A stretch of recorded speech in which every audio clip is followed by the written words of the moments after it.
Jim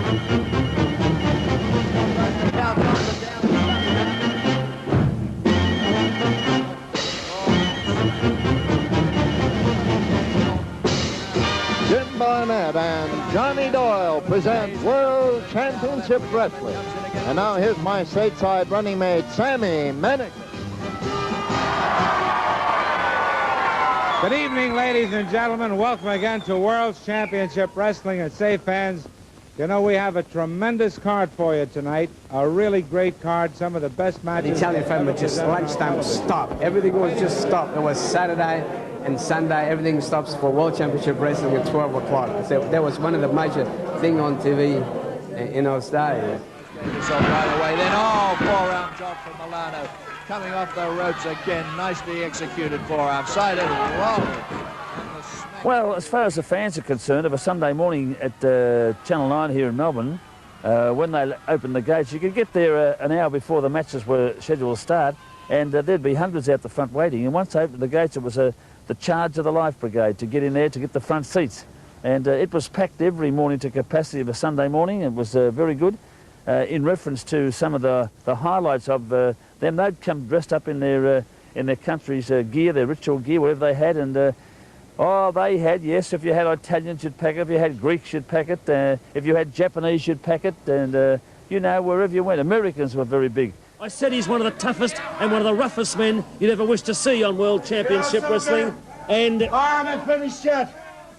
I haven't finished yet. Well, you've interrupted me once more. Carlos, you got all your students. Wrestling was big in Australia in the 1960s and 70s, when names like Brute Bernard, Mario Milano, Killer Carl Cox and Spiros Arion brought with them a huge cult following and sell-out crowds at Festival Hall in Melbourne and Brisbane, the Sydney Stadium and the Perry Lake in Perth, not to mention the regional centres visited on a monthly basis by the travelling wrestling show.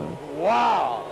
As well as up to 12 live shows a week, the wrestlers would put on weekly television broadcasts which rated well.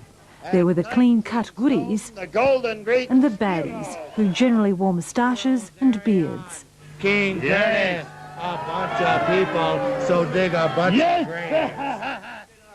Larry O'Day was one of the few Australian wrestlers on the card, a boy-next-door type, who for a little while grew facial hair and joined his enemies. And Brower, with a lot of power behind those blows. Generally, the ones that they called the baddies had bald heads and big stomachs and looked ugly, and the other ones looked pretty good. So I suppose that's how they classified them. So is it fair enough to say that you changed sides then? You turned into a bad? I got ugly, got older. It wasn't just the players who were ugly, the play was too. The World Championship Wrestling matches were violent, bloody and sadistic. The butcher keeps digging in. Again, it's Abdullah. Screams coming from him. The audiences screamed for more and showed up in such big numbers, expecting to see it.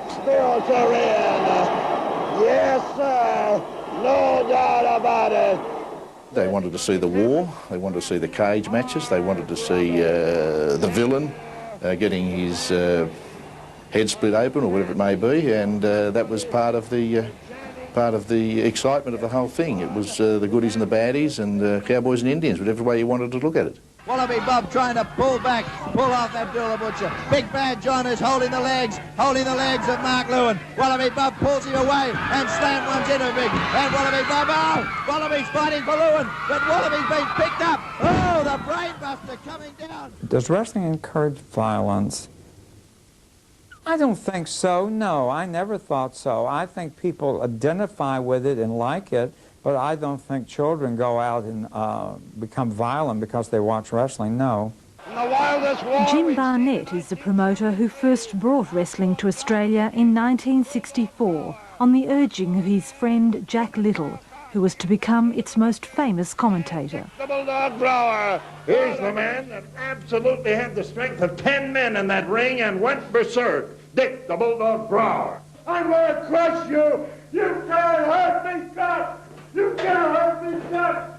You can't hurt me, God. You can't hurt me. Jim Barnett is still promoting wrestling in the United States, where it's still big time. In his first ever television interview, 70-year-old Barnett